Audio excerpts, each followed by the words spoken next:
Berarti menurut Imam Rafi'i tidak batal wudunya. Ya. Menurut beliau kalau lewat lubang yang lain, lubang baru selain yang dari bawaan dari lahir, misalnya ada lubang di bawah perutnya, maka batal kalau kencing atau buang kotorannya lewat atau angin. Ya. Mohon maaf, kemarin ada satu orang di berobat juga kan kali,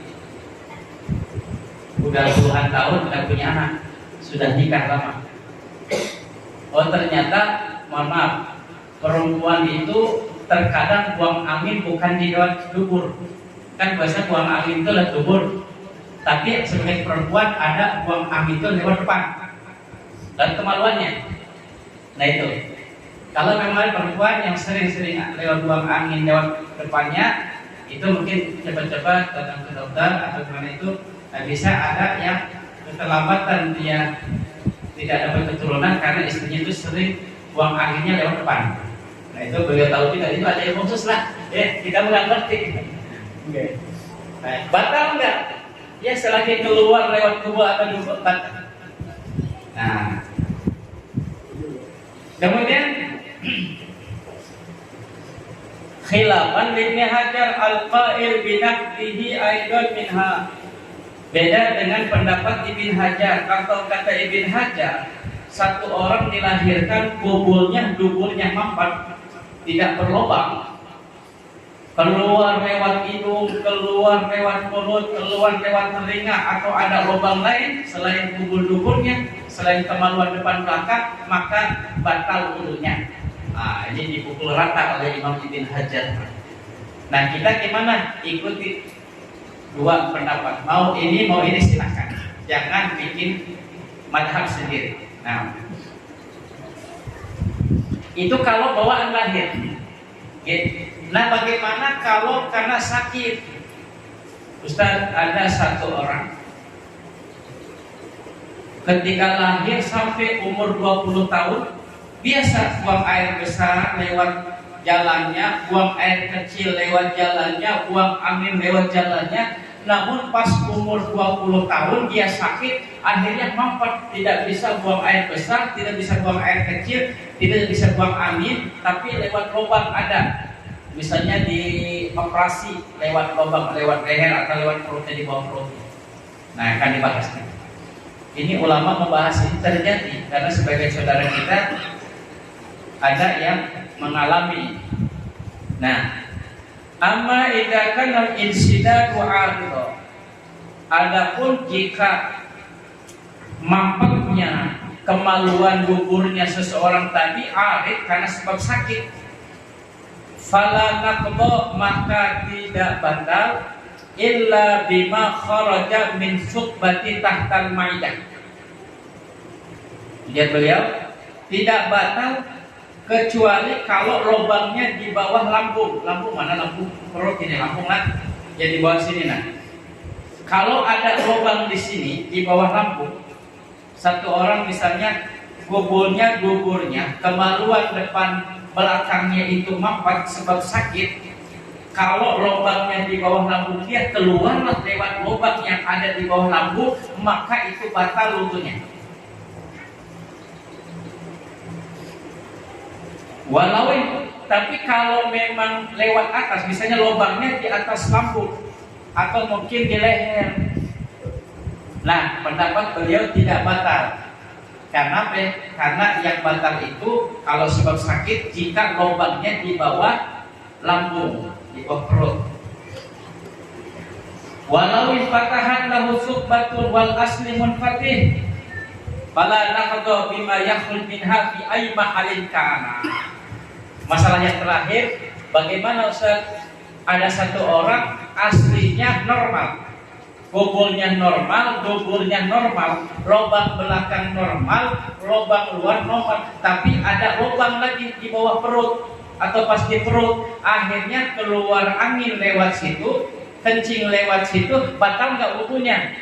Ujar beliau, tidak batal wudunya. Kenapa? Karena dia lewat lubang lain, sedangkan aslinya normal, sedangkan aslinya berfungsi. Diambil dari masalah ini berarti orang itu ada yang sehat sempurna seperti kita yang ada di sini. Ada yang tertutup lubang belakang, lubang depannya bawaan dari lahir. Ada orang itu tertutup rapat lubang kubul duburnya sebab sakit. Ada yang kubul duburnya normal, sehat, juga ada lubang di dalam perutnya. Nah itu hukumnya udah bersebeda tadi. Nah ini kan pasti selewat aja. Seandainya kata di sana ada masyarakat mengalami ini kurang jelas, silakan langsung bertanya baik ke ulul atau ke Ustaz Rijali atau ke guru-guru yang lain biar lebih jelas menerangkan masalah ini. Oke, paham ya?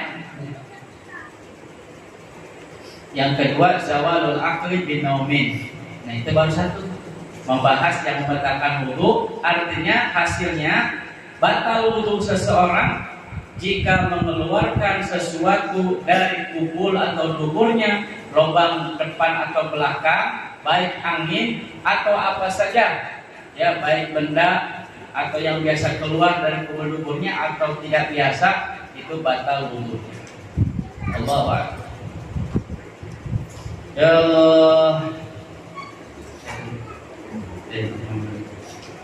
Bismillah, kita baca kitab akhlak tasawufnya. Walzam kitab Allah wa sunnatan wa qad hadakallahu bil aslafi. Peganglah selalu oleh tiang seperataan kitab Allah Al-Quran. Wa sunnatan, ikutilah dan sunnah Nabi. Wa qad hadakallahu bil aslafi, ikuti jejak wahai yang Allah beri petunjuk dengan salafus salih. Tiga hidup kita berpegang tiga perkara ini selamat dunia akhirat. Yang ada di sini pengen selamat dunia akhirat ada? Pengen kan? Banyak orang pengen selamat dunia akhiratnya tapi salah jalur, salah jalan. Kalau dia mau ke Banjarmasin seharusnya ke sana, dari luar belok kanan, nyampe terus ke Banjarmasin. Niat ke Banjarmasin tapi di muka sana belok kiri. Sampai ke mana? Ke Balangan, sampai ke Balikpapan, Samarinda, tidak nyampe. Nah, pegang tiga ini hidup kita selamat, yaitu Al-Quran, Sunnah Nabi, dan Salafus Shalihin. Jangan pegang selain ketiga ini. Wa qala nafa'allahu bih, di Quran di rumahnya baca. Ya, jangan sampai Quran ditaruh di lemari, di atas lemari sampai ini banyak debu di atasnya. Dibuka lagi bulan Ramadan, setahun sekali buka Quran. Jangan. Oh, belum juga di Quran, di rumah ada Quran. Quran mana? Warisan dulu dari kamu, dari Allah dulu, udah puluhan tahun dibaca enggak di rumah dikasih pakai apa? Dibungkus pakai lawan putih misalnya. Nah, bukan dibungkus, dibaca. Nah, enggak bisa belajar. Tadi malam ulun sama Pak Nasruddin kasih pengajian di atas Islamilah di Desa Budi Mulia. Ada ketinggalan berbaca lewat atas muka. Itu ada satu orang sudah sepuh, sudah tua. Awalnya dia tidak bisa baca Quran sama sekali, tapi dia tidak malu belajar. Tidak malu belajar, makanya jangan malu belajar. Jangan malu bertanya, jangan malu belajar. Hilangkan sombong, hilangkan ego. Kita pengen bisa dalam agama. Tidak bisa masalah dunia tidak apa-apa, tapi masalah agamanya, agama selagi kita hidup jangan sampai tidak bisa. Sudah banyak guru sekarang. Dia nanti belajar Iqra, waktu baca Iqra, Masya Allah, sudah bisa lagi. Enggak, walaupun belum fasih banget, tapi alhamdulillah sudah ngerti huruf lah, sudah ngerti huruf mana alif, mana ba, mana ta, mana ta. Nah, karena kalau nggak belajar, apalagi banyak orang mau nikahkan pas baca syahadat susah banget. Asyhadu an la ilaha, susah. Kenapa ya Allah? Ayo makanya selagi kita hidup sebagai banyak guru-guru, sering ayo belajar. Jangan malu dikit. Kalau malu datang panggil gurunya di rumahnya belajar. Nah, kalau nafa'allahu bih, Ahlul baiti tariqatuhumul amal. Keluarga Nabi, keluarga orang-orang mencintai keluarga Nabi salafus salihin, tariqatuhum al-amal, perjalanan mereka amal.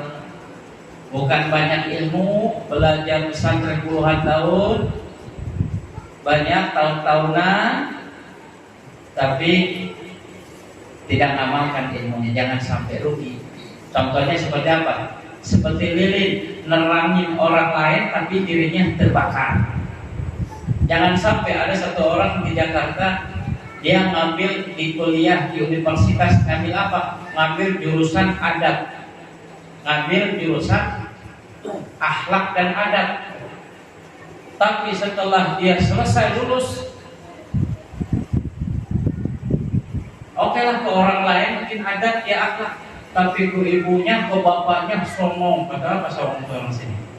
Orang aja, tidak ada sopan. Di depan orang tuanya melonjorkan kaki. Di depan orang tuanya manggil orang tuanya pakai namanya, tidak. Nah, ini orang salah kaprah, ngambil jurusan akhlak adab, tapi dia paling jauh dari akhlak, paling jauh dari adab. Nah, jangan sampai. Nah, jurusan namanya dokter. Dokter itu kan menyembuhkan orang sakit, ngasih obat yang benar, tapi dia malah bikin orang sakit.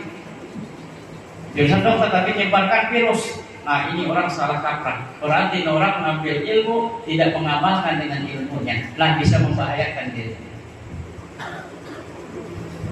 Tapi orang yang mengambil ilmu mengamalkan ilmunya walaupun dikit, seperti di sini nih. Kalau malam hari terang, tapi kalau pasang lilin aja. Malam hari gelap, pasang lilin terang sih. Nah, kita harapan seperti punya ilmu dikit, pas kita pulang ke kampung, pulang ke warga, pulang ke masyarakat, kita ngamalkan, kita ngajarkan, itu terang seperti lilin menerang. Nah itu habaib ahlul baitin Nabi, keluarga Nabi dan pengikut-pengikut Nabi, tariqatuhumul amal, yaitu mengamalkan ilmu, bukan banyaknya. Banyak orang hanya kerja debat, memusyrikan ini, mengkafirkan ini, membid'ahkan ini, menerakakan ini. Itu bukan perjalanan tariqah keluarga Nabi.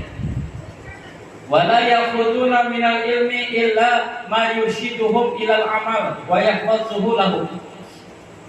Dan mereka tidak mengambil ilmu kecuali ilmu yang membuat mereka mendapat petunjuk untuk mengamalkan dan menjaganya. Nah,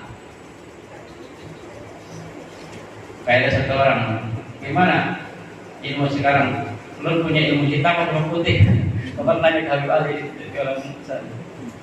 Tapi coba lihat, lu ini punya ilmu hitam, punya ilmu putih. Ya dia rasakan apa yang dia lakukan? Punya ilmu tapi nggak pernah sholat, ya berarti ilmunya tahu sendiri berarti. Wa amal bakil asya, adapun selain ilmu, fayatalaqawna min hadratil faid. Wah, masya Allah, mereka mendapatkan pemberian khusus. Ya, tapi ilmu agama belajar. Nah, ilmu agama ini, ilmu fikih seperti kita bahas tadi, ini mah harus pakai guru.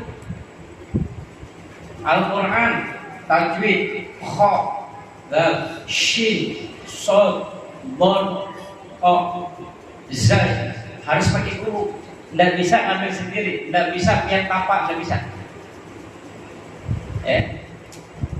Harus ada gurunya. Apalagi fikih tadi, hukum tadi itu kalau santri sendiri baca aja, kalau nggak diterangkan dapat. Tapi setelah diterangkan, dijelaskan baru paham. Itulah fikih paham artinya. Nah, ada ilmu itu harus pakai guru. Tidak ada gurunya bisa tersesat, bisa gila. Ada satu orang, guru itu orang stres, padahal dia ahli zikir. Ahli zikir, banyakkan zikir terus. Ternyata dia stres. Gimana? Nah tadi bisa tidak kuat, seperti yang dibagikan sama Abu Ali kepada doa Rikul Akmal. Jangan dia sembarangan baca, kalau tidak kuat kalau bisa bahaya. Ada selalu mengamalkan ini juga para wali sikran. Kadang-kadang dia di luar terkendali.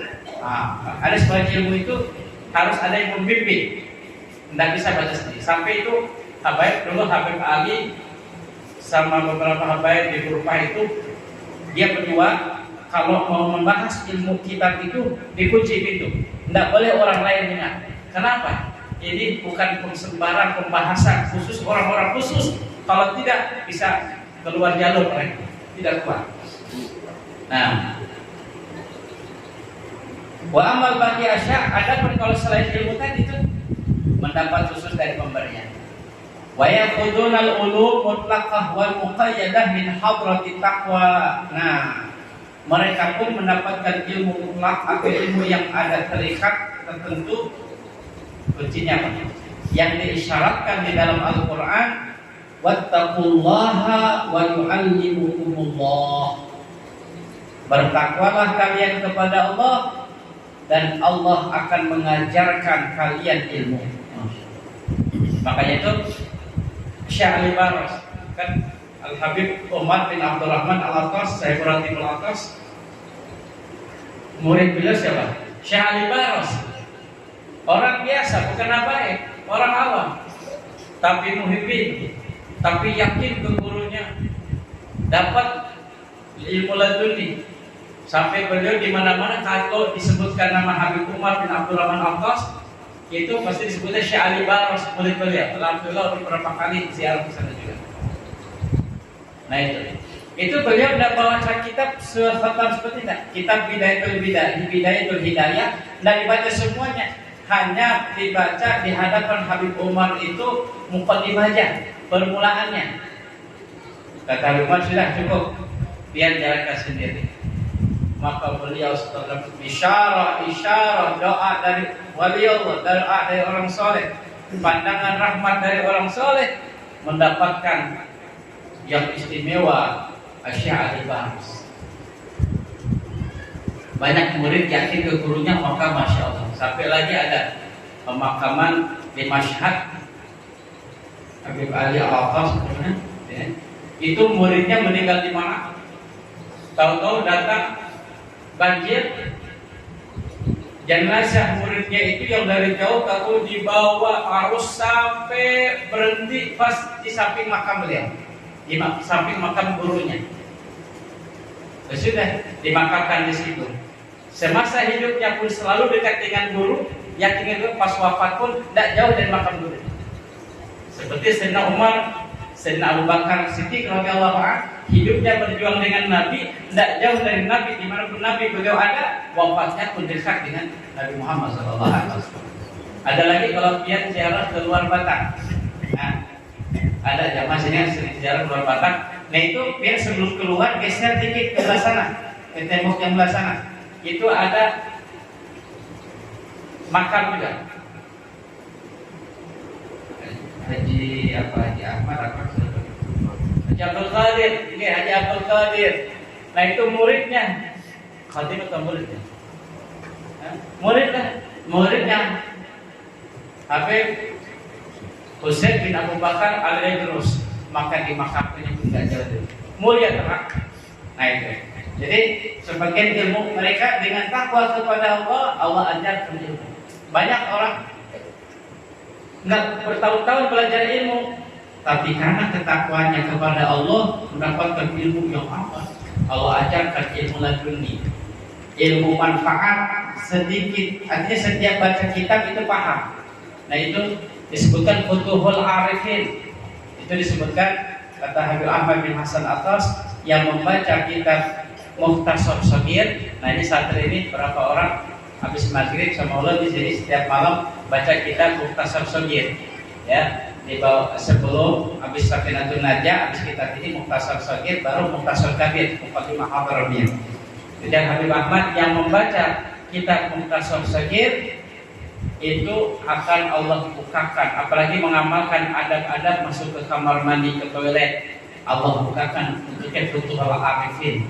Futuhul Arifin itu dibukakan pembuka para orang-orang arif adalah paham. Apa itu Futuhul Arifin? Paham kitab, sekali baca paham kitab, setiap baca itu paham. Masya Allah, baca hari kita supaham. Nah ini pemahaman ini. Mudah-mudahan Allah berikan pada kita yang bermanfaat, sehat walafiat, barokah dunia akhirat. Insyaallah kita seberataan mendapatkan ilmu yang bermanfaat, mendapatkan syafaat Nabi Muhammad SAW, berikan selamat dunia akhirat, selamat akhirat, bahagia dunia akhirat, dan berikan rezeki yang baik yang melimpah, khusus kepada saudara-saudara kita yang ikut serta dalam pembangunan Masjid Baitul Salimin, Wadaro Haji Ahmad bin Abai, Aisyah binti Ahmad, Hajjah Badiyah binti Abu, Rasul Maqurahim, Bidaro almarhum Ibaq bin Tukacil, wa ilaru almarhum Masdar bin Umar, wa usulihi Maqurahim, wa ilaru almarhum seluruh keluarga besar dari Fitri Maulidah atau keluarga almarhum-almarhumahnya, usulihim wa quraihim, khususan juga untuk keluarga besar dari Bapak Ari Susanto, usulihim wa quraihim. Allahumma ighfir lahum warhamhum wa'afi wa'fu anhum. Allahumma ighfir lahum warhamhum wa'afi wa'fu anhum. Ala hadiniyah wa la kulli niyatin salihah ila hadratin Nabi Muhammad sallallahu alaihi wasallam. Sirril Fatihah. Stay in salat, stay in salat.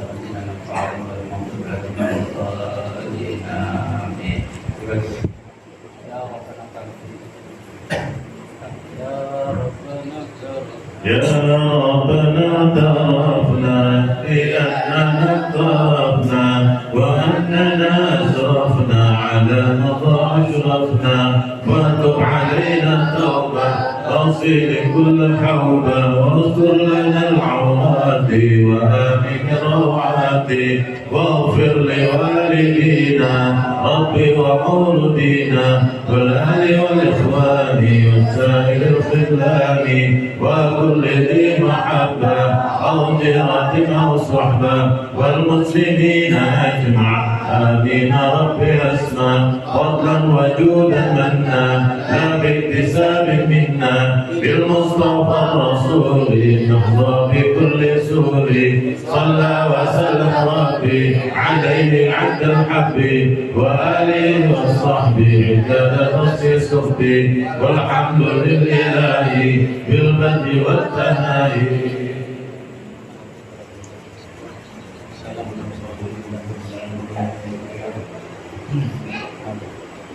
Bismillahirrahmanirrahim. Allahumma shalli ala sayyidina Muhammad wa ala alihi wa sahbihi ajma'in. Allahumma rabbana fa'alna ma 'allamtana wa 'allimna alladhi yanfa'una rabbi faqina faqi ahlan wa qarabatana fi dinina ma'al al-qudra wa anzalna zakar. Allahumma zalna al-futuh al-'arifin faqihna fi din wa 'allimna ta'awul ja'alna fahman istiqamah waj'alna fahman nabiyyin wa hifdzal mursalin wa ilhamal malaikatil muqarrabin bi rahmatika ya arhamar rahimin. اللهم أرنا الحق حقا وارزقنا اتباعه وأرنا الباطل باطلا وارزقنا اجتنابه. اللهم اهدنا بهداك واجعلنا من سلوك في رضاك ولا تولنا وليا سواك ولا تجعلنا من خالف أمرك وعصاك. حسبنا الله ونعم الوكيل، من المولى ونعم النصير، ولا حول ولا قوة إلا بالله العلي العظيم. صلى الله على سيدنا محمد وعلى آله وصحبه وسلم، والحمد لله رب العالمين. تقبل الله منكم.